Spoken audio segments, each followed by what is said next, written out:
Thank you to all the witnesses for being here today. Ms. Owens, you mentioned earlier the importance of grounding what we do in data. We had the St. Thomas police chief here, and he had said at one point that 58% of intimate partner violence in St. Thomas is perpetrated by repeat offenders. Does a number like that surprise you?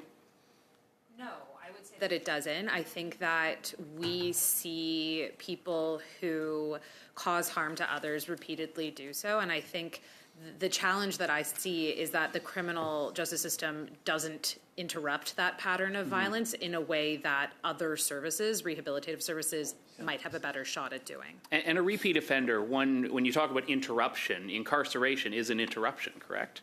Incarceration is absolutely an interruption, but in the vast majority of cases, as Ms. McVicker alluded to, a temporary interruption. So what are we doing to set victims up for safety when that person is ultimately released back into the community? So it's temporary because people are being released back into the community, correct?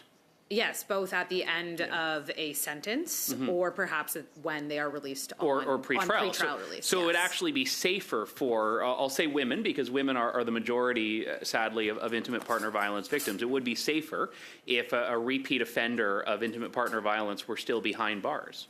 Perhaps in the short term, but if they don't have access to the sort of programming and rehabilitative services that they need to not reoffend, then no, you're just releasing them back into the community in the same state that they were when they went in.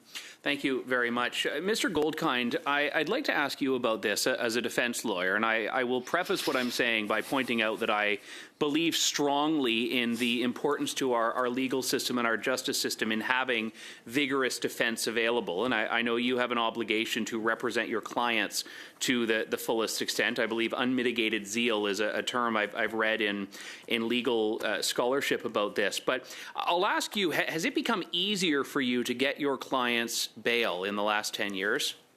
Yes. And when you are representing clients and you are trying to get them bail, you as a defense lawyer appeal to the principle of restraint, do you not? I appeal to that and a number of other options available to me in the criminal code based on the client's background, the client's race, the client's cultural background, the client's mental health situation, the quality of the sureties, and the criminal record, amongst very much other things. But yes, bail is one of the focuses of my practice, and I have noticed that anecdotally, obviously I'm just speaking for me, in the last decade or so. And again, your role is to represent your client. Your primary obligation as a defense lawyer is not public safety, but the system itself could be designed in a way that does prioritize public safety, correct? That's very true. Like, you might listen to me today as you and I are talking and hear that I have one view as a citizen mixed with a criminal defense lawyer. When I walk into a courtroom, which I do every single day of my life for 20 years, there is no guesswork. It is unmitigated zeal to do the very best job I can for that client, whether you want to use more media terms in terms of a trial and getting them acquitted, or getting them out on bail, even if they've committed 17 crimes. They were out on 15 bails. This part of my life that I'm talking to you stops. And when I go into the courtroom, unmitigated zeal is a very polite way of the passion I undertake on behalf of any client who hires me. I am not as concerned in that moment with public safety or the balancing that we're here talking about today. I have one mission, and I choose to accept it. The Liberal government, though, it sounds like from what you're saying, Mr. Goldkind, has handed defense lawyers, has handed perpetrators, a variety of tools that put public safety in jeopardy. Is that correct?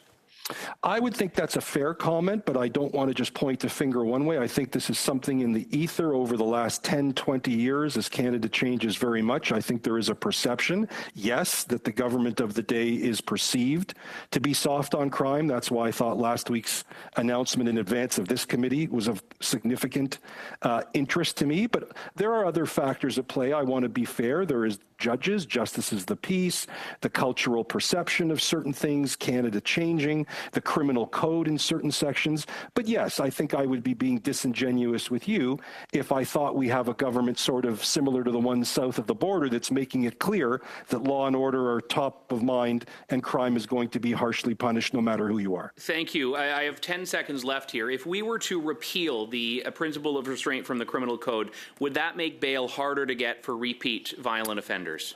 I think it might in certain circumstances. I really draw the line in the 10 seconds we have on violence versus nonviolence. I'm not in favor of repealing the principle of restraint. I think it's important as a civilized country. I just think it should be applied differently to those that are not getting the message from many previous chances to get the message. Thank you. Mr. Goldkind.